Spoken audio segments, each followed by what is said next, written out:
What's up guys, Foggy Train here. My computer is currently restarting because for some reason the power in my room went out last night, so we had to flip the circuit breaker, so that's why the usual screen isn't there, and I'm also on lunch break, so I'm in a rush. But I finally was able to upgrade my internet to T-Mobile's home internet. They actually send you a device out for free. You just wait, if you want to cancel, you just return it, so it doesn't cost anything to get set up. For me, it's about $60 a month, which I currently am paying $120 a month for 20 megabits max per yeah, that's it.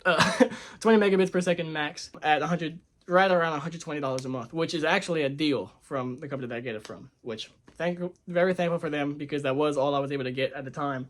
But now T-Mobile has moved into my area, so I'm going to be trying this out. I'm going to open up the home internet that they sent me today, the device itself. And yeah, let's just get right into it. So I'm gonna open this up right here.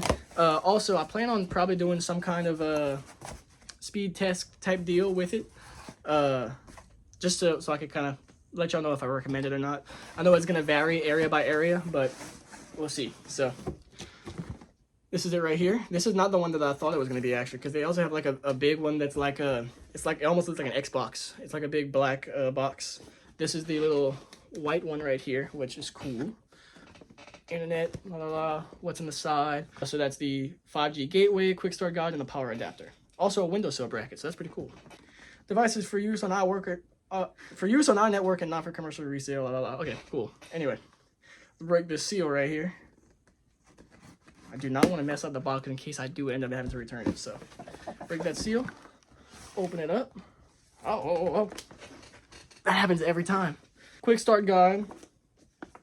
Safety regulation information, terms and conditions. And then this is the actual device, which actually looks pretty cool. I'm gonna take it out here. Oh, there's the screen. It's back up now. It's actually a lot bigger than I thought it was. I was thinking it was gonna be like a lot smaller, but that's cool. So this is it. It looks like there is an Ethernet port, I believe. I believe that's what I'm seeing. So this is it. Take it out of the wrap. And then underneath, we have the windowsill stand for it, as well as the power adapter.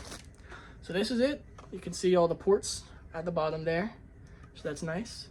Yeah, I'm gonna go ahead and get this started and set up. I'm very excited to try this out. Yeah, thank you so much for watching. Bye.